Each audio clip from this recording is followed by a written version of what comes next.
the United States holds on for a win. After a game against Serbia where the United States absolutely obliterated the competition, Team USA stumbled upon a game that ended a lot closer than they anticipated. And once again, South Sudan is not just another exhibition team, because just like Serbia, Team USA will meet them again once the Olympics truly begin. But a game winner from LeBron will mean a lot more than just another highlight. Steph. LeBron drives for the lead. He puts it in. The Paris Olympics will be the first time South Sudan will compete in men's basketball on an Olympic stage, and despite them not necessarily being the most talented team in the world, or even close to that, they still gave the United States the most competitive game thus far. But how were they able to do that? Simple. Play harder than the opponent. From basically the start of the game to the end, one team was playing their hearts out, hustling on every single possession like it was Game 7 of the NBA Finals, and the other team was just going through the motions, like it was an exhibition game. Which, well, it was. When Australia nearly came back and beat Team USA in the second game leading up to the Olympics, nearly everyone overreacted like crazy, jumping to ridiculous conclusions because of one close game that means nothing. And now a very similar situation presents itself. After Steph Curry had his breakout game against Serbia, LeBron decided it was his turn to take over the game. And it all started right out of the gate. Here's LeBron with the ball.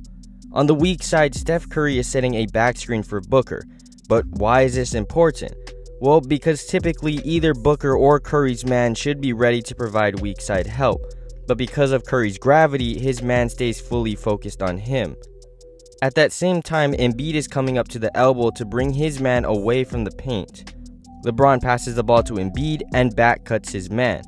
There's no help defender in the paint because he is preoccupied with Steph Curry off the ball.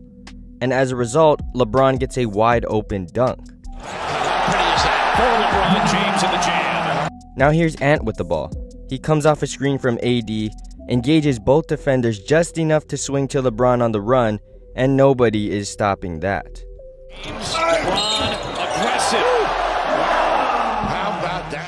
And he wasn't just attacking the paint. He was one of the few players that could actually hit a shot from the outside. Here's LeBron with the ball. He passes it to Embiid in the high post. Joel passes it back to LeBron, and LeBron's defender decides to go under Embiid, giving up a wide open three. Letting it force to the deep shot, taking advantage of LeBron. It was a great game for LeBron, and every point was needed because much of Team USA could not hit a shot to save their lives. After a very good first quarter from South Sudan and a somewhat lackluster first quarter from the United States, the game was just a matter of 2 points. Nothing too crazy quite yet. But in the second quarter, South Sudan would really open the floodgates, knocking down nearly every shot, and I mean every shot. In middle, so you gotta stay at home on the show tough shot. Wow, Shea puts it down while Booker. And it was quite literally the opposite for Team USA, as they were throwing sloppy turnovers once again and launching enough bricks to build their own personal hotel in London. But luckily for the United States, Steph Curry's gravity is so strong it created easy shots Team USA could actually make. Here's Ant with the ball. He goes to perform a DHO with Steph. As soon as Steph gets the ball, he is instantly doubled. Ant-Man's defender literally did not care he was leaving his assignment as long as Curry didn't get a chance to shoot. Steph passes it to AD, and with nobody even near Anthony Edwards, AD passes it right to him for an easy dunk. Making him pay for that rotation. With this dunk being one of the only great things that happened in the second quarter, Team USA obviously found themselves in a hole. Through the first 2 quarters, South Sudan managed to shoot a blistering hot 62% from the field and knock down 7 threes on 50%.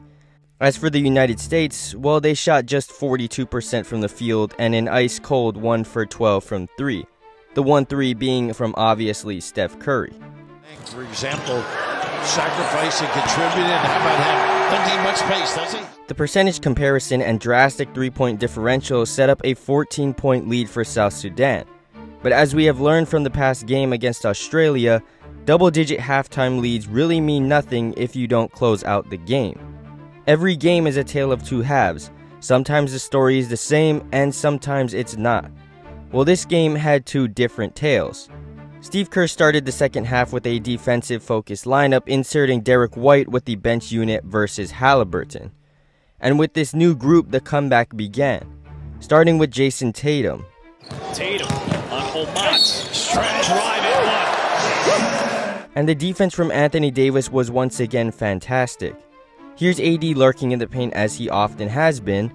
Once Bam falls for the pump fake, AD rotates over and swats the shot away. Rejected though by Davis, who came over for the recovery on defense. And the very next possession, here's AD with the ball. He hands it off to Derek White. As White comes off the AD handoff, Bam cuts to the basket, forcing Ant's man to check him, and Bam's original defender tries to recover instead of just switching. With two defenders now guarding Bam, White swings it to Ant in the corner for a wide open three. To a wide open Edwards, Omat missed it that time, and finally the U.S. hits a three. And considering South Sudan's size was mostly from their bench unit, AD took advantage. Into Davis against Gabriel, the shifty maneuvering in the deuce. The 14-point deficit was reduced down to 8 when the starting unit checked back into the game, and the true Team USA started to shine. Here's LeBron with the ball. As Steph runs off a series of off-ball screens, Embiid sets the most important one. Embiid's defender is the last line of defense against a down screen with Curry running off it. As LeBron passes it to Curry, Embiid's defender decides to stay in the lane and give up a wide open three from Steph Curry instead of just switching. Curry moving away from the ball to get the three. He circled. After a three from Curry, LeBron gets an and one fast break dunk. Who knocked it free and saved it to James. What a play by Drew Holiday. James with the jam and a foul. A flex from LeBron James. Followed by a Booker transition three to tie the game. Last 8, looking for more. It's Booker. He ties the game at 76. And then an absolute bomb from Curry. Curry runs it down. A very deep three. For the United States lead. At the end of the third quarter, Team USA had turned a 14-point deficit into a 5-point lead. But the fourth quarter was when it really got interesting. LeBron continued his great game, walking into a three. Player for South Sudan. And his former teammate with the Lakers, LeBron James, hits. And then driving to the rim right after. On the challenge. On the drive. And as the game reached its final closing minutes, it looked like Team USA had it in the bag. Here's Bam with the ball. Derek White has no defender on him, so he cuts to the middle. Bam hits him in the paint, and he is now in a 2v1 with AD. He engages the last defender in the paint and dumps it down to AD for an easy and one. Selfish. Bam, White, Davis. But with less than a minute left, the United States would find themselves down 1 with the ball after a huge three from JT Thor. Who wants to be a hero? It's Thor for the lead! How about this team? LeBron comes down the other end and puts the game away. LeBron drives for the lead. He puts it in! With 8 seconds remaining. This game just shows that every team needs to play a full perfect game from start to finish to beat a United States team that honestly was playing pretty bad.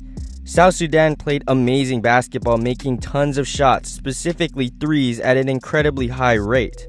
So the question to ask is, can they shoot the lights out again when Team USA meets them in the real Olympics? And can they beat them when Kevin Durant is back in the lineup? But anyways guys, what do you think about Team USA after their 4th exhibition game against South Sudan? Should Team USA be worried, or was this just another game where everything is falling for one team and not the other? Let me know in the comments down below, and I'll catch y'all in the next one. Peace.